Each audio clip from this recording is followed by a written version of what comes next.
Who is this man?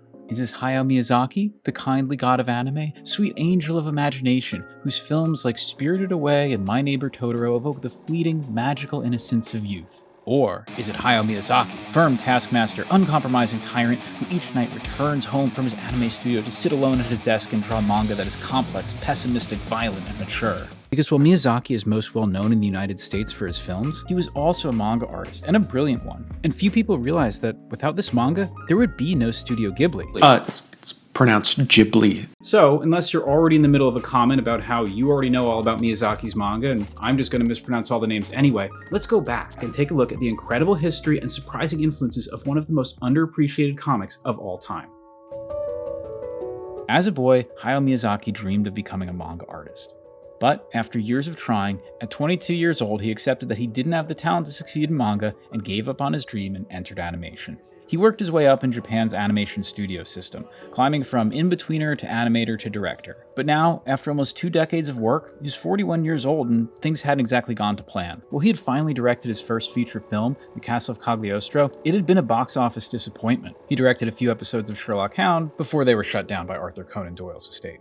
Since then, he'd been working on an adaptation of Winsor McCay's classic comic strip Little Nemo, but that too would fall apart. Miyazaki was in an angry, dark place at this point, frustrated by his career and the state of his country. It seems he had lost his belief in himself. But there's one person who still believed in him: Toshio Suzuki. Suzuki was a journalist and an editor at Animage, a recently established magazine covering the blossoming world of Japanese animation. He had followed Miyazaki's career in the studio system closely and believed Castle of Cagliostro was an underappreciated masterpiece. So, for the August 1981 issue of Animage, he interviewed Miyazaki and wrote a long, glowing feature on him and his work. The two men became close, and soon afterwards Suzuki had a proposal for Miyazaki: create a manga for Animage. Miyazaki, who'd given up on manga so many years earlier, was excited by the idea, and after some prodding by Suzuki, agreed to create something for the magazine: Nausicaa of the Valley of the Wind. Now, one of the most surprising aspects of Nausicaa is how unlike most manga it feels, and a large part of that was due to Miyazaki's interest in Western comic books. Obviously, he had spent a lot of time with Little Nemo as he had worked on that adaptation, but after that had fallen apart, he had spent time working on a pitch to adapt Richard Corben's Rowlf. Richard Corben is an incredible American artist, but his work couldn't look more different than stereotypical manga. His pages are big, stuffed to the brim with panels, and filled with detailed hatching and shading, heavy black inks, and stories that are compressed and often loaded with dialogue. But Miyazaki's work on Rowlf would form the basis for what would eventually become Nausicaa, as the princess from that story evolved into Nausicaa herself.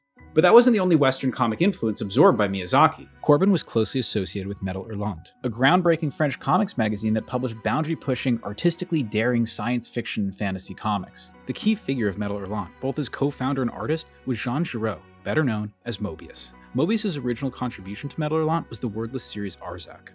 In it, a rider flies through the sky, engulfed by a mysterious, overwhelming landscape. When Miyazaki discovered Arzak in 1980, it affected him deeply. His son recalls him reading it over and over.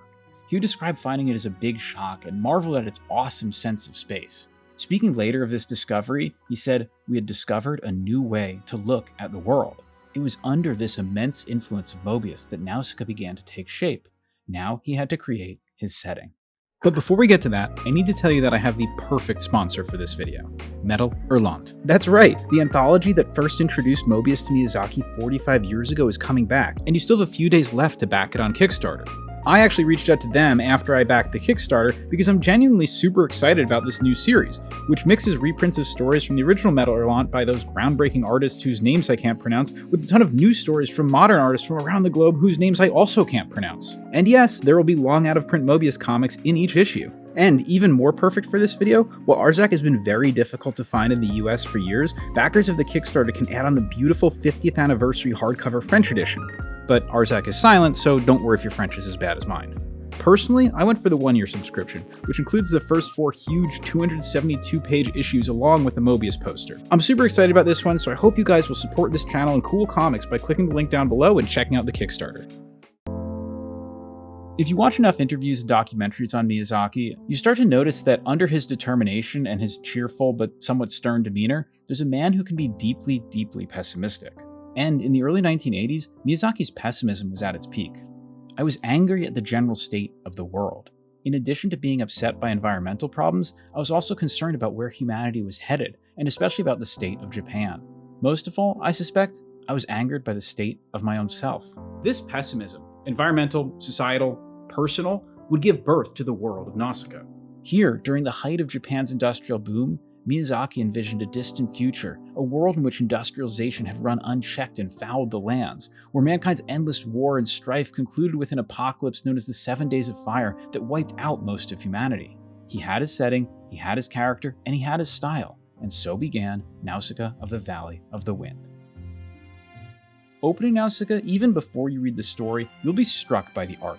This doesn't look like manga, but it doesn't look like Western comics either. In what becomes kind of a theme here, it's totally unclassifiable. It falls outside of any one tradition of comic art. This is a deeply personal self-expression from Miyazaki. While he'd been working as part of a studio team in animation, with Nausicaa he could finally be alone and communicate directly with his audience. Right away we can see that the paneling departs from manga conventions. While manga typically makes heavy use of long horizontal panels in a clear zigzag reading order, Miyazaki takes advantage of the larger page size of Animage's magazine format to adopt a more dense, horizontal-oriented layout reminiscent of European comics.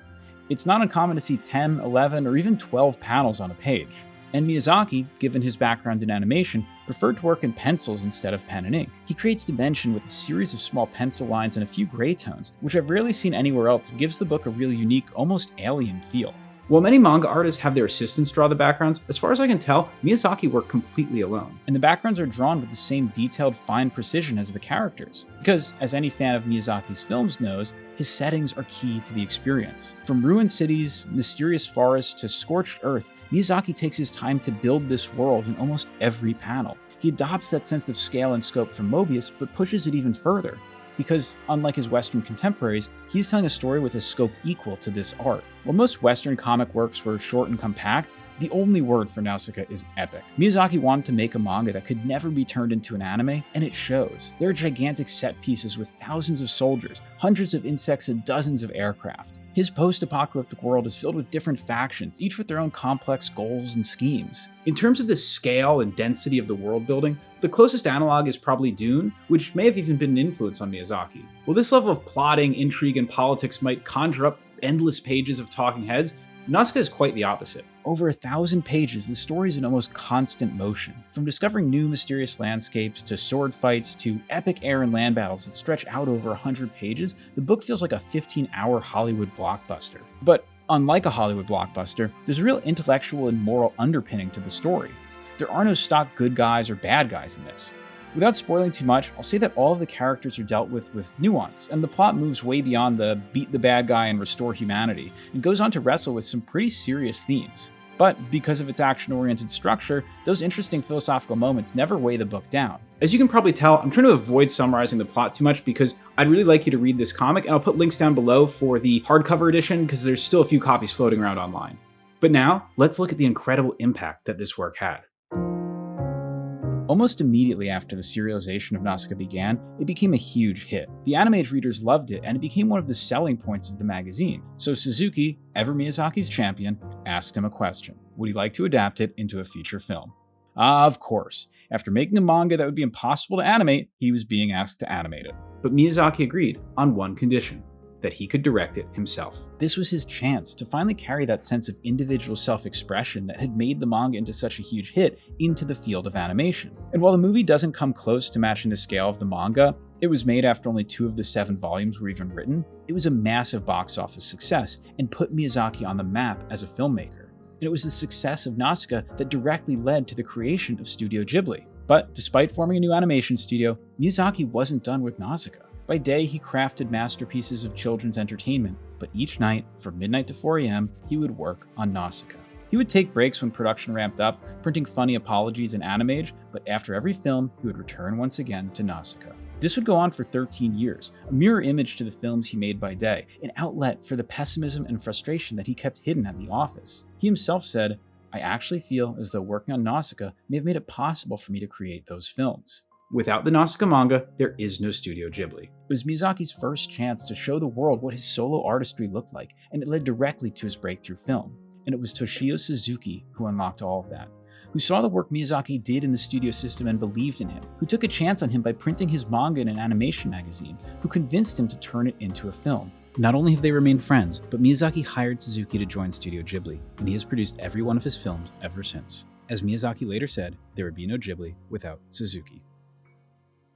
Thank you guys so much for watching. If you enjoyed this video, please hit like, and if you want to learn more about comic history, consider subscribing and checking out some of my other videos. Huge thanks to IakaWeb, who helped once again by researching this video in Japanese sources, and thank you guys for watching. And a bonus fact for those of you that stuck around, Moebius loved Nazca and even ended up naming his daughter after it.